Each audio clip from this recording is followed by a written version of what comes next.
Another one of these toxic words, simple word, we use it all the time, if. If is not rock solid. If adds a question mark to your potential command, your direct, precise direction that you're giving to your children. If you make your bed, and that's typically followed up with some sort of reward, or if you don't is typically followed up with some kind of a, consequence of some sort.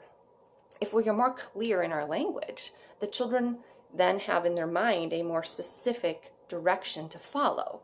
So instead of saying if, we want to say the word when. When you make your bed, your room will look fantastic. When you make your bed, I will sit down and read a book with you.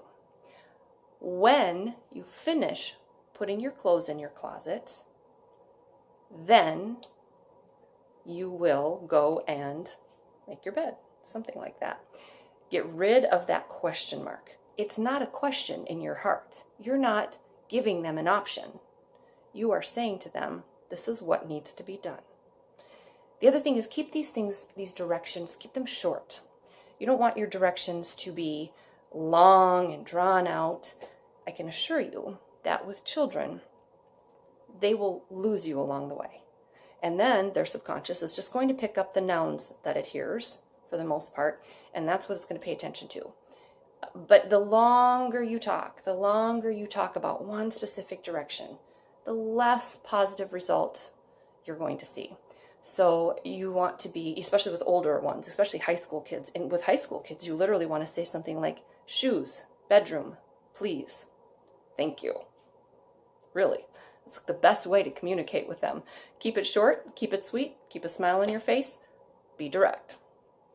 They've got a lot going on in their heads too. And even though we know that as they get out into the real world, we all say that to them, right? They will have more. But right now, they kind of just need that. It's almost like that little to-do list that we as adults often have, either in our minds or on a sticky note. I know I've got them all over the place. Those little notes, those little sticky notes, it's kind of the same level of communication you want when you're giving them something that they need to accomplish for you. Short and sweet. But with children as well, younger children too. Just they need a little more emotion and a little more sensitivity to it. Oh, here is the one. Here's the one. This one is going to get you. This word is don't.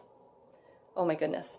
I've seen phenomenal teachers use the word don't, and I think to myself, there it goes again. Here's an example. If I were to say to you, don't think about pink elephants. Here's what happens.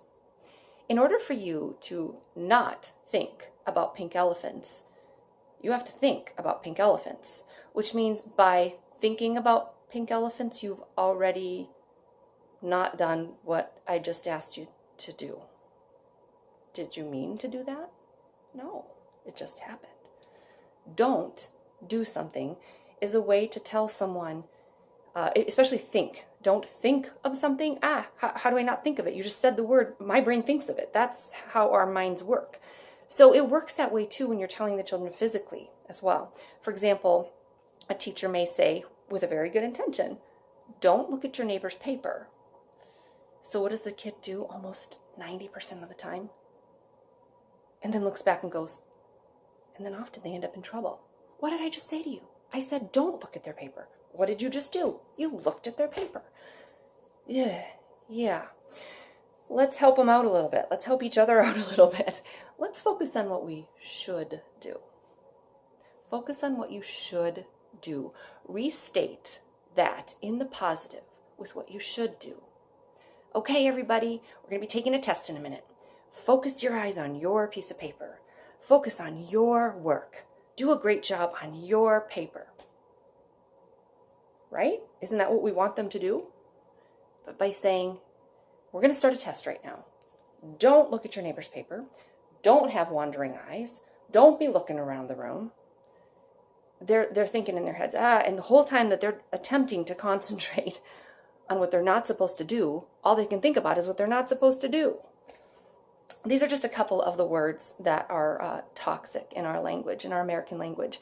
And They're simple words, right? These little words that we just slip into the middle of a sentence so frequently. And our intentions are to send a positive or an instructional or a direct or a clear message. Boy, can we cause some confusion subconsciously, deep within. And that's not our intention. So do speak with intent. Do speak with clarity. Do use words that are healthy for our mind. Do speak briefly to teens so that they are able to clearly know what your point is, when you want it done, and then they'll be able to be more responsive to you. If there's anything else that I can do for you, if I can talk with you more specifically about the things that are happening in your family's life and you'd like a little bit or a lot of guidance, I'd love to talk with you more. Please feel free to email me at bodymind, the letter N, soul1@gmail.com. But you can find me on Facebook. You can find me here on my website, which is lifecoachbms.com.